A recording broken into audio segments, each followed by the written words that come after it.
الرحمن الرحيم مالك يوم الدين إياك نعبد وإياك نستعين اهدنا الصراط المستقيم صراط الذين أنعمت عليهم غير المغضوب عليهم ولا الضالين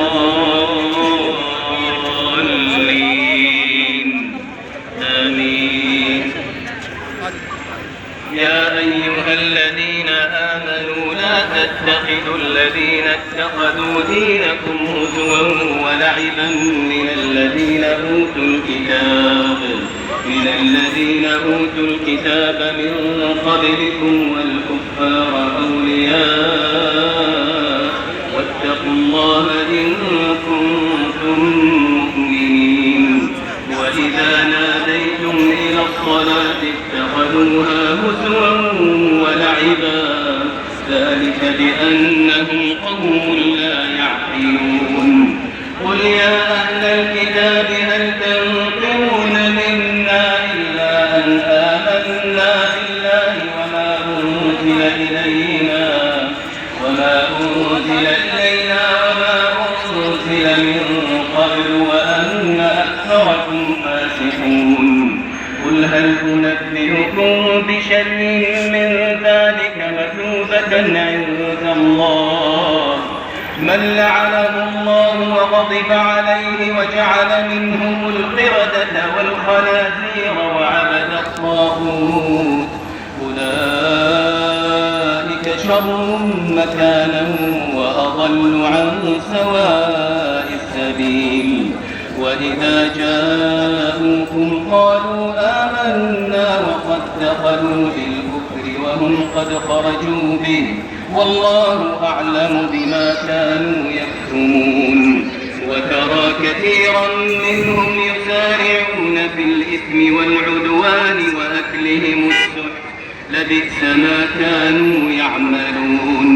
لولا ينهاهم الربانيون والأحبار عن قولهم الإثم وأكلهم السحت لبئس ما كانوا يصنعون.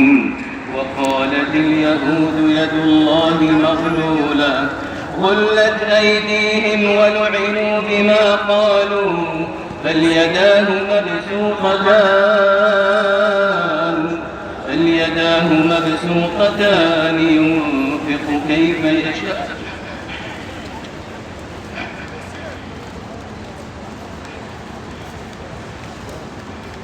بل يداه مبسوطتان ينفق كيف يشاء وليزيدن كثيرا منهم